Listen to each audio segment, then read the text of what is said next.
오늘 민수기 13장 21절부터 33절까지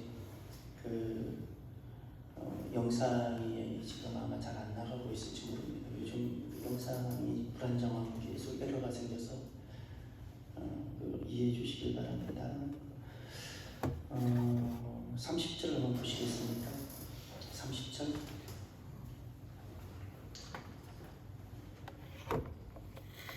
갈렙이 모세 앞에서 백성을 조용하게 하고 이르되 우리가 곧 올라가서 그 땅을 취하자 능히 이기리라 하나. 우리가 곧 올라가서 그 땅을 취하자 능히 이기리라. 거기다가 우리가 밑줄을 치고요. 오늘 우리 하루 온종일 가슴에 새기고 선포합시다. 우리가 곧 올라가서 그 땅을 취하자 능히 이기리라. 그 땅에라는 이 부분은 지금 내가 기도하고 있는 어떤 여러 가지 대상들, 사역이든 어떤 건강이든 자녀든 그 땅이라는 것은 내가 지금 주어진 나의 과제들, 사역들, 숙제들이고 우리라는 것은 나 또는 이 말씀을 누군가에게 주고 싶은 그 대상을 넣으면 됩니다. 예를 들어 이런 거죠. 이번에 만약에 그 커맨시에 초청되어 오신 어떤 분이 있다면 어느 너는 반드시 올라가서 믿음으로 취해보자. 능히 너는 해낼 것이다. 이길 것이다. 예, 이렇게 다 같이 한번 따라해 볼까요? 우리가 곧 올라가서 그 땅을 취하자. 능히 이기리라. 요것만 합시다. 그 땅을 취하자. 능히 이기리라. 요 부분입니다. 우리가 그 땅을 취하는 믿음의 도전만 있고 그리고 이길 것이라는 그 확신만 있으면 승리하게 되어집니다. 이 부분을 나의 모든 부분에 적용하고 하나님을 딱 붙잡고 믿음으로 선택하십시오. 거울을 보고 나를 보고 우리가 그 땅을 도전하고 취해보자. 하나님께서 이기게 하실 것이다.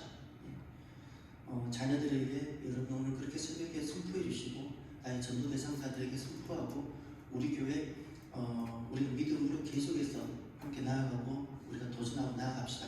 하나님께서 세우실 것입니다. 세우실 것입니다. 이것을 우리가 선포하고 나아갑시다. 우리가 갈렙의 자리에 서게 되면 약속의 땅에 이르게 되어지는데 정탐꾼이 12명이 가도 약속의 땅에 이른 사람은 2명뿐이었다는 사실을 기억하십시다.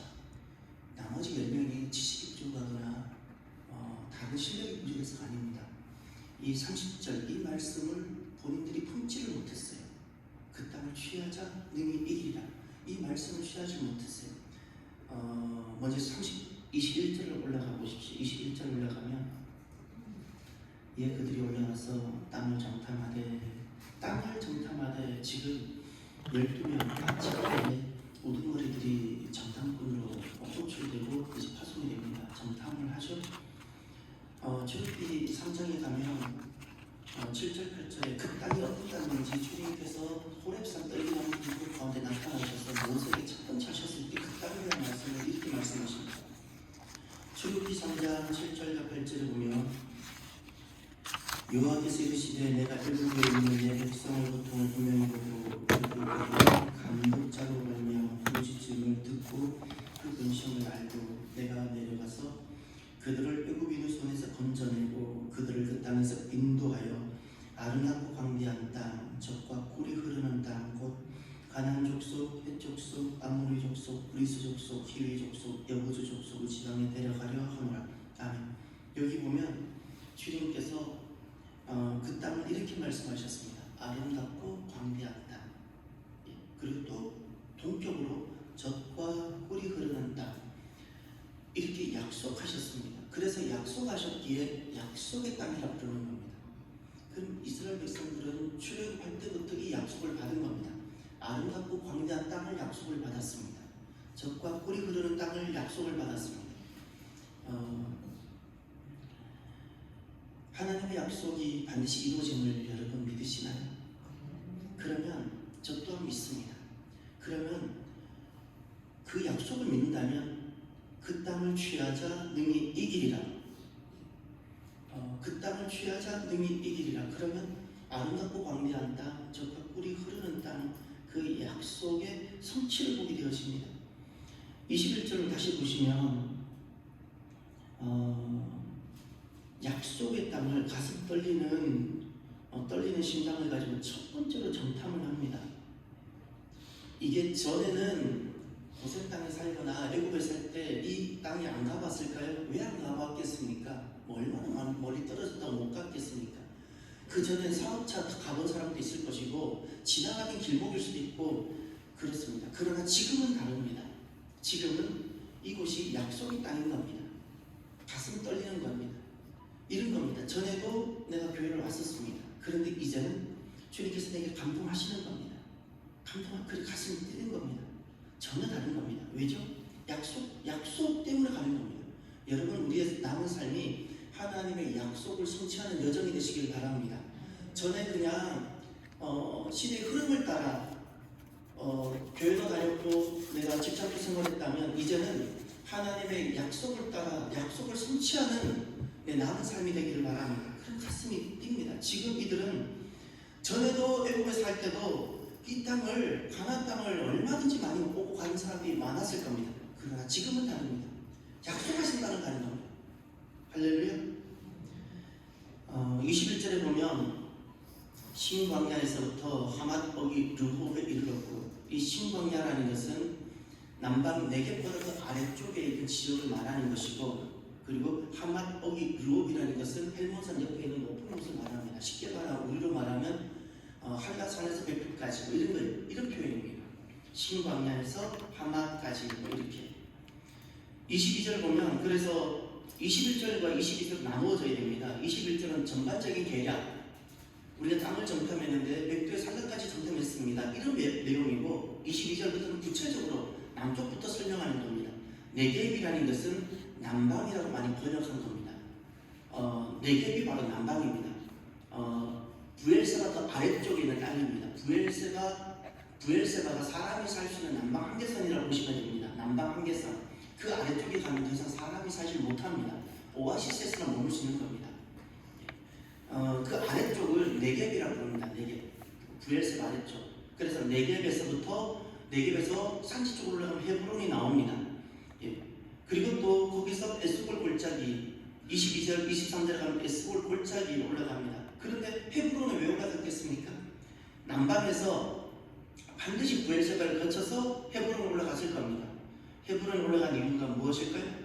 거기가 크고 거대한 성이었기 때문에? 아니요.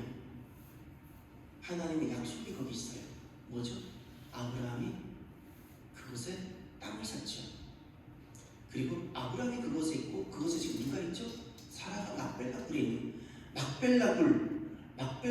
지금 하나님 나라가 최초로 하나님 것이라고 세상과 거래해서 하나님 나라를 획득한 최초의 땅이 바로 헤브론 막벨라 땅입니다. 여기는 하나님 나라가 있기 때문입니다. 그래서 헤브론 올라가는 겁니다. 헤브론. 거기 하나님의 사람이 있고 하나님의 땅이 있고 하나님 나라가 있는 겁니다. 그런데 지금 그곳에 정작 올라가 보면 아낙 자손은 다른 말로 거인이라고 적어주죠. 거인. 골리앗도 거인이죠. 가나안 땅 그 지역에 과거에 거인이 있었습니다. 리므르 후손 계열이라고 그렇게 보여집니다. 근데 중요한 건 거인이 아히만과 세세와 달며가 있었다. 다윗 시대 때는 골리앗이라는 거인이 있었고 모세 시대 때는 이 아히만, 세세, 달며 한 명도 감당이 안 되는데 3명이나 있었다고 합니다. 그리고 에스골 골짜기 거기 포도송이를 한번 보시겠습니까? 포도송이를 베었는데 남자 2사람이 정탐꾼이죠. 아주 유명하고 몸이 좋은 사람입니다. 2사람이 막대기에 꿰어서 메었다고 합니다. 여러분 혹시 우리나라 포도 농장 가보셨습니까? 혹시 그거 한번 해보시겠어요? 포도송이를 하나 이렇게 가위로 잘라가지고 막대기에 이렇게 걸어가지고 그 2 남자가 이렇게 또는 2사람이 이렇게 메고 오는 거를 한번 해보시겠습니까? 지금 이런 거일까요?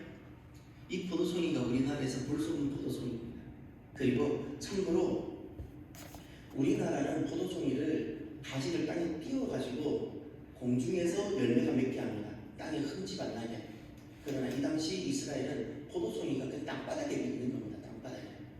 땅바닥에. 그 포도송이가 전에도 한번 사진을 보여드렸는데 이만합니다. 하나 이렇게 큽니다. 그러니까 한 사람이 들기에 무겁다고 합니다. 그래서 한 사람이 못 드는 건 아닌데 두 사람이 끼어서 그 들고 왔다는 것은 이 땅이 좋은 땅이라는 그런 의미입니다. 중요한 것은 25절부터 보십시오. 자, 지금부터 그 땅을 취하자 능히 이기리라. 약속하신 것을 성취하려면 현실이라는 관문을 통과해야 합니다. 약속하신 것이 내게 이루어지려면 내 앞에 세 가지 현실을 극복하고 넘어가야 약속이 성취가 됩니다. 하나님의 약속은 반드시 이루어지는데 현실을 그 앞에 주저앉으면 이루어지지 않습니다. 첫 번째 현실을 한번 보시겠습니까? 25절에 드디어 돌아옵니다. 40일 정탐으로 돌아옵니다. 그리고 가데스 바네아는 신광야에 있지 않고 26절에 자세히 보세요. 바람 광야입니다.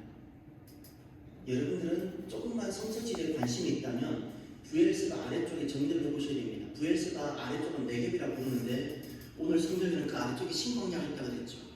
그 아래쪽에 어떻게 바람 광야가 또 있을 수 있는지. 바람 광야는 생각보다 큽니다. 그리고 거기에는 풀이나 뭐가 하나 날 수 없는 곳입니다.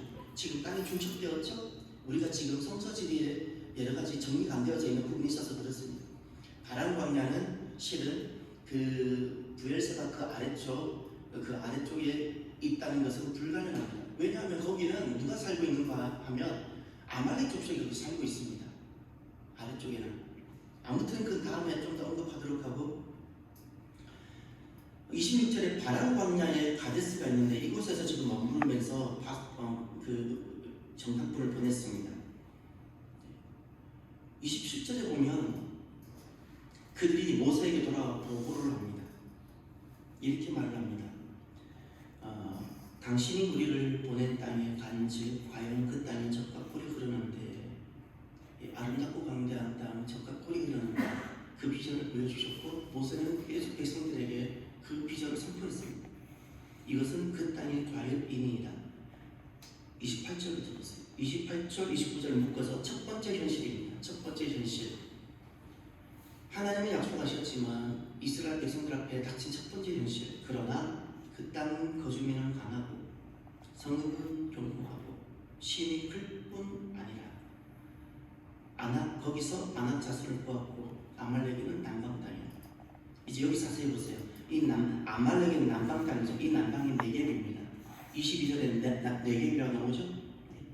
아말렉은 남쪽에, 헷, 여부스, 아모리는 산에, 그 가나안에는 해변과 요단과 평지에. 그러니까 이스라엘 백성은 어디도 있을 데가 없다는 뜻입니다.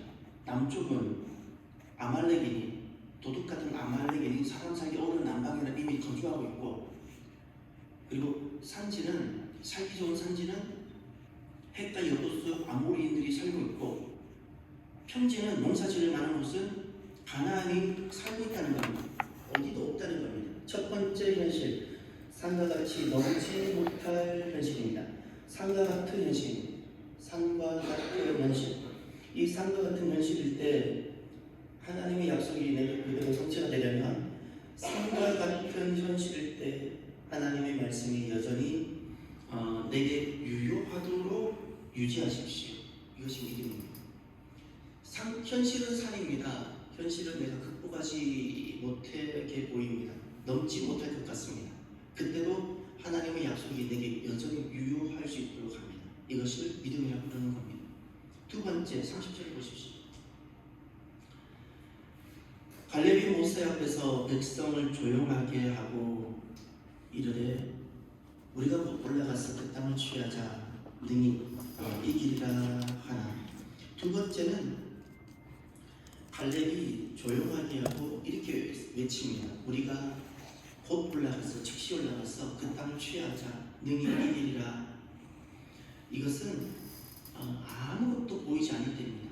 불가능입니다. 아무것도 보이지 않을 때 약속을 비전 삼아서 마치 이루어진 것처럼 지금 볼 수 있어야 되는 겁니다. 아무것도 보이지 않습니다. 그런데 지금 이루어졌을 때를 그림을 지금 그리면서 꿈을 꾸는 겁니다. 이 말씀을 보면서 제가 언더우드 선교사님이 조선에 처음 와서 그분이 남긴 기도가 있는데 이렇게 시작합니다. 지금은 우리가 많은 사람들이 한국을 좋아하고 주요 제품을 만들면 한국에다가 이렇게 테스트를 보고 싶고 한국 사람이 오케이 하면 전 세계 다 통과가 되는 우리가 이렇게 사랑받고 주목받는 때가 됐습니다. 그러나 100여 년 전, 120년 전도 그랬을까요? 이렇게 됩니다. 주여 지금은 아무것도 보이지 않습니다. 아주 중요한 겁니다. 주여 지금은 아무것도 보이지 않습니다. 주님 메마르고 가난한 이곳 조선 땅 나무 한 그루 시원하게 자라오르지 못하고 있는 이 땅에 저희들을 옮겨와 심으셨습니다. 그 넓고 넓은 태평양을 어떻게 건너왔는지 그 사실 자체가 기적입니다. 지금은 아무것도 보이지 않습니다. 보이는 것은 그저 고집스럽게 얼룩진 어둠과 가난과 인습에 묶여 사는 조선 사람뿐입니다. 조선 남자들의 속셈이 보이지 않습니다. 이 나라 조정의 내심도 보이지 않습니다. 지금 계속 언더우드 선교사, 그 젊은 선교사입니다. 그 젊은 선교사 정말 같아요. 20대 때 들어와서 이 기도를 쓰셨을 때가 아마 제 추정은 20대 후반 아니면 30대가 아니었을까. 너무나도 어리고 어린 그분이 그분 눈에 보였던 이 땅의 현실, 이 땅의 현실은 아무것도 보이지 않습니다. 아무것도 보이지 않습니다. 사람을 봐도 희망이 안 보입니다. 이 땅을 봐도 희망이 안 보입니다. 이것이 과연 가능할까? 내가 복음을 전한다고 이 민족이 돌아올까? 아무것도 보이지 않습니다. 여러분 우리가 어떤 기도를 한다든지 어떤 내가 맡게 되는 사역을 볼 때 아무것도 보이지 않는 데가 있지 않습니까? 언더우드도 조선 땅이 그랬습니다. 본인은 삶을 드리고 헌신하며 나아갔지만 실은 아무것도 보여지지 않았던 땅입니다. 내가 복음을 전한다고 돌아올 가망성이 보이지 않았습니다. 이 남자들을 아무리 만나도 조정의 대신들을 아무리 만나도 희망이 보이지 않는 땅이었습니다. 그런데 그 다음을 보세요. 언더우드는 이렇게 고백합니다. 그러나 주님 순종하겠습니다. 겸손하게 순종할 때 주님께서 일을 시작하시고 그 하시는 일을 우리들의 영적인 눈으로 볼 수 있는 날이 있을 줄 믿습니다. 그 다음입니다. 하나님이 나를 부르셨고 보내셨지요. 나는 지금 내 현실은 아무것도 보이지 않는 겁니다. 삶과 같습니다. 남자들을 봐도 해답이 안 보이고 이 땅을 봐도 해답이 안 보이고 정치를 봐도 해답이 안 보이고 어디를 봐도 아무것도 보이지 않고 어둠만 가득하고 악한 인습만 가득하고 그런데 하나의 약속을 딱 붙잡는 겁니다. 그 약속을 붙잡는 모습이 무엇인가니 주님 현실에도 삶과 같습니다. 아무것도 보이지 않습니다. 그런데 불가능입니다. 그러나 하나님 제가 순종하겠습니다. 이것이 약속을 성취하는 바로 믿음입니다. 그리고 이 믿음을 정말 가지게 되면 이 믿음이 우리 안에서 어떻게 영적으로 어떻게 작동하는가를 언더우드 기도를 통해서 또 들어보십시오. 내가 순종하겠습니다. 저는 믿습니다. 저를 부르신 하나님을 저는 신뢰합니다. 하면 이렇게 됩니다. 지금은 우리가 황무지에 위에 맨손으로 서 있는 것 같사오나 지금은 우리가 서양 귀신 양귀신이라고 손가락질 받고 있사오나 깨닫고 알아 눈물로 기뻐할 날이 있음을 믿나이다. 이거 비전인 겁니다. 하나님 약속하셨죠. 나 언더우드를 조선으로 가라. 그 당시 세상에 가장 폐쇄되고 가장 버려지고 가장 가난하고 그런 나라로 보내셨을 때 하나님께서 그저 나를 보낸 것이 아니라 일을 하시려고 돌아오게 하시려고 보내셨을 거라는 것을 믿기에 꿈을 꾸는 겁니다. 이들이 이렇지만 우리를 서양 귀신이라고 부르지만 지금은 황무지고 맨손이지만 나를 도와줄 사람도 아무도 없지만 그러나 이들이 깨닫고 하나님을 알게 되고 말씀을 알게 되고 눈물로 기뻐할 날이 있을 거라는 것 그대로 되었잖아요. 비전이잖아요. 지금은 예배드릴 예배당도 없고 학교도 없고 경계와 의심과 멸시와 천대가 가득한 곳이지만 이곳이 멀지 않아 은총의 땅이 되리라는 것을 믿습니다. 이것이 그림을 그리는 겁니다. 그림이 그려지는 겁니다. 믿음은 보이지 않는 것이 마치 보는 것처럼 내 안에 그림을 그리는 겁니다. 주님 믿습니다. 이것이 아닙니다. 정말 믿으면 이곳에서 어떤 일이 상과 같은 현실 앞에서 불가능처럼 보이는 이 현실 앞에서 어떤 일이 일어날 것인지 장차 일어날 것이 그림이 그려져요. 언더도도 마찬가지입니다. 아무것도 보이지 않았습니다. 그 젊은 사람 눈에 아무것도 보이지 않는 이 땅 사람들, 절망이 가득한 이 땅 사람들, 희망에 달린 것을 찾아볼 수 없는 이 땅 사람들. 그런데 이곳이 멀지 않아 은총의 땅이 될 것이라는 그 그림이 그려진 것. 할렐루야. 그리고 마지막에 이렇게 고백합니다. 주여 오직 제 믿음을 붙잡아 주옵소서. 중요한 건 무엇일까요? 중요한 것은 이런 겁니다. 언더우드 선교사가 승리한 것은 결국 이 믿음을 끝까지 지키고 주님 은혜를 구해서 믿음을 지켰기 때문에 승리한 겁니다. 현실은 아무것도 보이지 않았는데 우리도 마찬가지입니다. 아무것도 보이지 않는 현실이라고 낙심합니까? 주여 제 믿음을 붙잡아 주옵소서. 주님 순종하겠습니다. 할렐루야. 그럼 주님께서 우리에게 주님께서 장차 이루실 것을 그리게 하시고 그것을 보게 하시고 선포하게 하시는 겁니다. 세 번째 현실 한번 더 보시길 바랍니다. 31절부터 33절까지가 세 번째 현실입니다. 그와 함께 올라갔던 사람들 10명입니다. 갈렙과 요수아가 여기 빠지고 10명의 정탐꾼이 이렇게 말합니다. 우리는 능히 올라가서 그 백성을 치지 못할 겁니다. 첫 번째, 그들은 우리보다 강하다. 그리고 32절에 정탐한 땅은 악평했어요. 이게 불신입니다. 하나님은 아름답고 광대한 땅이라 그랬지. 하나님의 약속을 의심한 겁니다. 하나님의 약속을 불평하기 시작했습니다. 악평했습니다. 그 다음 그 밑에 줄에 보면 거주민을 삼키는 땅이라고. 가면 우리가 죽는다. 우리는 안 됩니다. 우리는 망합니다. 안 됩니다. 이렇게 하는 겁니다. 안 됩니다. 우리는 가면 삼킴을 당하고 죽게 될 겁니다. 그 다음 줄에 보면 신장이 장대한 자들이고 우리랑 비교할 수 없는 그들입니다. 우리는 그들을 극복 못한다. 이런 뜻입니다.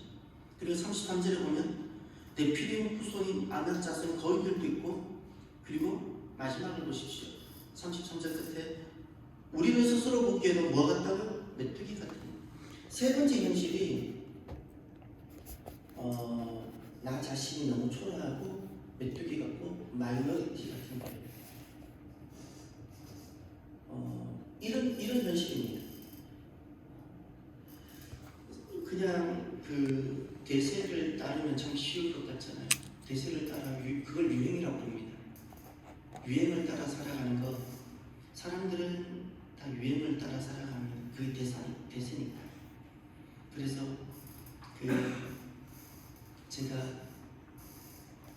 저는 유행을 어디서 많이 보냐면 여성들에서 유행을 많이 봅니다. 어느 날 보면 옷이 다 비슷비슷한데 옷이 이렇게, 어떤 날은 옷이 바지가 이렇게 넓어져, 어떤 날은 옷이 바지가 이렇게, 어떤 날은 머리가 다 이렇게 어떻게 비슷비슷하게. 여러분 대세가 안전하게 보이지요. 그러나 하나님의 약속은 대세를 따른다고 이루어지는 것이 아닙니다. 소수일지라도 약속의 말씀을 이루어낼 수 있는 믿음이 되기를 바랍니다. 소수이기에 작기에 안 될 거라는 그런 의심과 불평을 내려놓으셔야 됩니다. 히브리서 11장을 가보시면 우리가 이런 마음을 가지셔야 됩니다. 우리가 하나님의 약속이 내게 이루어지기를 바란다면 히브리서 11장 1절에 가면 이렇게 말씀합니다. 믿음은 바라는 것들의 실상이요 보이지 않는 것들의 증거이요. 아멘. 보이지 않는다는 단어를 주목하십시오. 믿음은 보고 가는 것이 아닙니다. 보이지 않을 때 필요하고 작동하는 것이 작동이 되어져야 되는 것이 믿음입니다. 것을 과학이라고 부릅니다. 알고 가는 것을 이성이라고 부릅니다. 그런데 하나님께서 약속하신 그 약속을 이루어가는 데는 그것은 보이지 않습니다. 보이지 않는 것을 적용시키고 이루어가는 것을 믿음이라고 부르는 겁니다. 현실은 상과 같습니다. 현실은 불가능해 보입니다. 현실은 마이너리티, 이룰 수 있는 능력도 없고 작아 보입니다. 그때 아무것도 보이지 않을 때 우리에게 필요한 것이 하나 있습니다. 그것이 바로 믿음입니다. 믿음은 절대 만져지고 보고 가는 것이 아니라 약속만 붙들고 가는 겁니다. 그 약속 붙들고 갈 때 악평하고 의심하고 불평하는 것을 우리가 한번 다시금 그 약속을 딱 붙들고 믿음으로 바꾸면서 미리 꿈을 꾸는 겁니다. 내 자녀가 나중에 어떻게 돌아갈 것인지, 이 교회가 어떻게 될 것인지 꿈을 꾸면서 2층 교육관에 어떻게 다음 세대가 이렇게 뛰고 뛰어다니며 자라날 것인지, 청년 세대들이 어떻게 온 열방을 다닐 것인지 꿈을 꾸며 그림을 그리는 겁니다. 그리고 날마다 그걸 외치보는 겁니다. 상가 같을지라도 여전히 말씀이 약속이 내게 유효하도록 하는 겁니다. 이것이 바로 보이지 않을 때 믿음이 작동되어지는 겁니다. 하나님의 약속은 언제나 신실합니다. 내가 신실하지 못하는 내가 문제입니다. 언더우드 선교사를 기억하십시다. 주여 제 믿음을 붙들어 달라고. 하나님은 신실합니다. 오늘도 저와 여러분 우리가 순종하겠습니다. 주여 제 믿음을 지켜주옵소서. 기도하여서 하나님의 약속이 상과 같은 현실 앞에서도 여전히 유효하고 그날이 이루어질 것을 꿈으로 비전으로 내 환상으로 지금 내가 먼저 보면서 그리고 승리하는 저와 여러분이 되기를 주의 이름으로 축원합니다. 기도합시다. 할렐루야. 하나님 아버지 감사합니다. 하나님의 약속은 신실합니다. 반드시 이루어집니다. 하나님 그 약속의 말씀을 상과 같은 현실 앞에서 그리고 불가능해 보이는 현실 앞에서 우리 자신을 너무 초라하게 하는 현실 앞에서 여전히 작동시키며 꿈을 꾸며 날마다 그것을 미리 보며 그리고 하나님 아버지 보이지 않을지라도 하나님 순종에 나아가 약속을 성취해가는 복된 우리들이 주여 되게 하옵소서. 예수님 이름으로 기도드립니다. 아멘. 하늘에 계신 우리 아버지 이름을 거룩하게 하시며 아버지 나라가 오게 하시며 아버지의 뜻이 하늘에서와 같이 땅에서도 이루어지게 하소서. 오늘 우리에게 일용할 양식을 주시고 우리가 우리에게 잘못한 사람을 용서하여 준 것 같이 우리 죄를 용서하여 주시고 우리를 시험에 빠지지 않게 하시고 악에서 구하소서. 나라와 원과 영광이 영원히 아버지의 것입니다.